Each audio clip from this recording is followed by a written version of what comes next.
Stampiphany and my best guess. This is where I take a project from the catalog and I give you my best guess on how I think they might have made it. And sometimes I change a few things, just kind of depends. So we're going to make this box on page 5 of the current Stampin' Up! Catalog. And this is what mine looks like. I've got the tassels and I've got a tag. So let's go ahead and get started. We're going to start by using some of our cotton paper. I've already cut it with our fringe scissors, just one layer. I'm going to take some Tombow glue and I'm just going to put that all along the line. Now we need something to roll it up on, and I chose just a little bamboo stick that I had just laying around. I apologize, I don't even remember where I got it from, but you can just use any round stick, maybe 1/4 of an inch or 1/8 of an inch in diameter, little dowel or something. And you're just going to roll it. It doesn't have to be super tight or taut, just roll it. And as you're rolling it, make sure that you kind of, for lack of a better word, kind of comb out your fringes so they don't get stuck inadvertently in that roll. You don't want them stuck into that glue. So you just roll it and just keep combing those fringes out here and there once in a while just to make sure it kind of combs out correctly there. And as you get towards the end there, you'll want to, maybe if your glue's kind of a little dry, in my case it was, I didn't actually put enough on the end there, so when I got towards the end I just put a little bit more Tombow glue on there just to hold that. So I'm going to put a little bit there. I'm just going to finish rolling that up. Now it's not glued to the stick is just there to help, so I'm just going to make sure that that's on there correctly, and then I'm just going to slowly pull that tassel off the stick, as you saw, and then just kind of fluff it a little bit, make sure all my fringes are in pretty good shape, and then we'll do the second one. Now if you're not crazy about using Tombow glue, you could use a hot glue if you want. Of course you couldn't go all along the edge there like that. You would just do a little bit at a time, and I just, as you can see, I found out it was easier to roll it top down, or at least get it started that way. But again, you could use Tombow glue if you wanted to.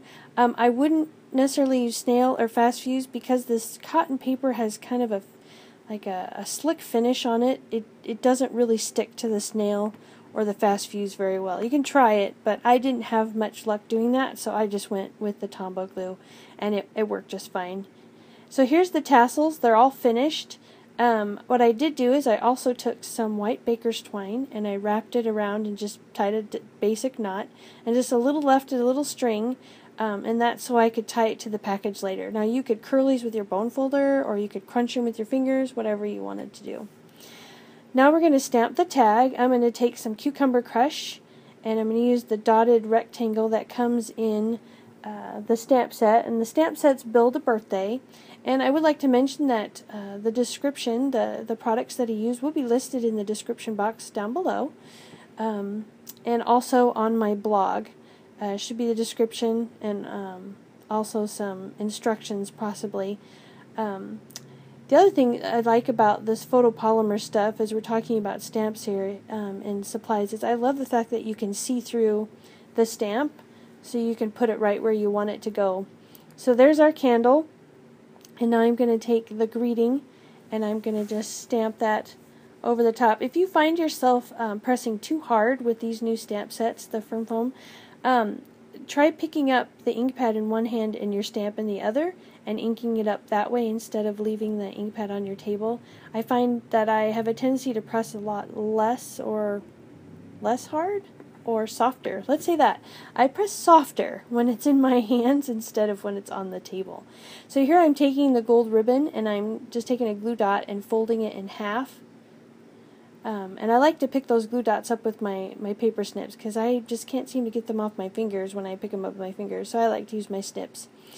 So I folded that ribbon over with the glue dot. Now I'm going to pick up another glue dot and fold that in half. And I'm going to put that over the top of the fold that I just made on the side with the longer tail. And then I'm just going to fold the ribbon back over again, so it's like back and forth there. You see me carefully just fold that over, and it gets stuck to my finger, which always seems to happen. If you ever see my videos and there's ink all over my fingers, it's because I'm kind of a slob when it comes to stamping. And so I kind of make kind of a mess when I stamp. So I'm sure none of you are like that, you know.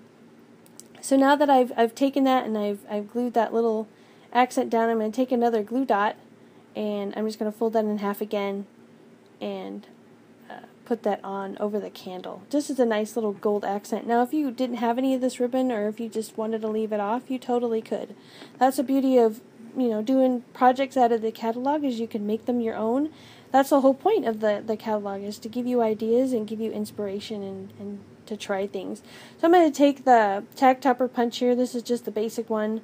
And I'm just going to cut that. Now they didn't do that in the catalog. I'm sure they just trimmed off the corners, but I kind of took a creative license here and just did the tag topper because I wanted to make a hole at the top.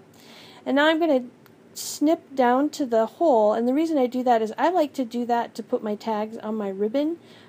I don't like necessarily threading the ribbon through the tags and then tying a bow because they never seem to lay right. Once in a while I can get them to lay right, but not all the time.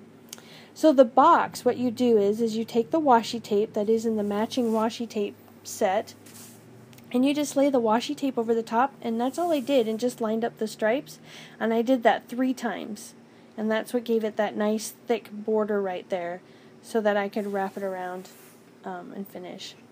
So the next thing that you want to add is your gold sequin trim. Beautiful trim, just love this stuff. However, I don't know that I want to wrap it all the way around my box. It's a little expensive to do that. But maybe halfway. So I'm going to bring in the finished box here and show you how I did the gold trim on that. Basically, I wrapped the box with our Watermelon Wonder dotted lace trim, did that twice, and as you can see, I tucked the gold sequin just under there. I have glue dots under there. I didn't use Tombow glue. I used glue dots for that trim and just tucked each end on the side there. As you can see, I added my tassels. I just took the white baker's twine that was red and just tied that in a knot around the lace. And then I'll show you my tag when I take my clip off here. The tab, you saw that I cut that. That just fits right around that lace trim and just pops on there. Makes it really easy to put that on there.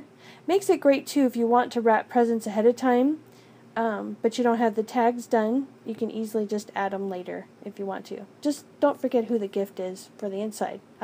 I've never done that. I swear I've never done that. Anyway, you just add the gold the gold clip, and you're done. Thanks so much for stopping by today. I'm glad that I was able to show you how to make this cute little box, and I hope you give it a try. Feel free to comment below if you'd like to see anything else in the catalog, and I'll give it my best guess. Thank you also to all the new subscribers to my channel. Thank you so much for subscribing, and keep sharing. I really appreciate it. Have a great day.